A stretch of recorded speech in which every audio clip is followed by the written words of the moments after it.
ડાંગ જિલ્લામાં ભારત સરકારના આદિજાતિ બાબતોના મંત્રાલયના માર્ગદર્શન હેઠળ જનભાગીદારી સૌથી દૂર સૌથી પહેલા અભિયાન અંતર્ગત વિશેષ કેમ્પોનું આયોજન કરવામાં આવ્યું છે।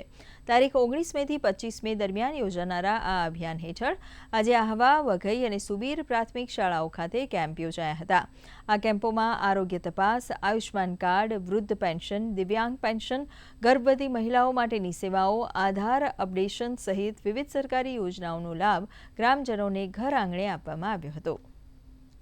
ડાંગ જિલ્લામાં આવેલ તમામ કચેરીઓ વિભાગ દ્વારા સ્થળ ઉપર કેમ્પો કરીને લોકોને લાભ આપવા માટેની કામગીરી ચાલી રહી છે, જેમાં શિક્ષણની યોજના હોય, આદિજાતિની તમામ યોજનાઓ હોય, રસ્તા હોય, આરોગ્ય હોય, સિંચાઈ હોય, પાણી પુરવઠા હોય અને રેવન્યુ ડિપાર્ટમેન્ટની પણ તમામ યોજનાઓ, જેમ કે મહિલાઓ માટેની જે તમામ યોજનાઓ છે તેનો પણ લાભ મળે તે માટે આયોજન કરી કામગીરી કરવામાં આવી રહેલ છે।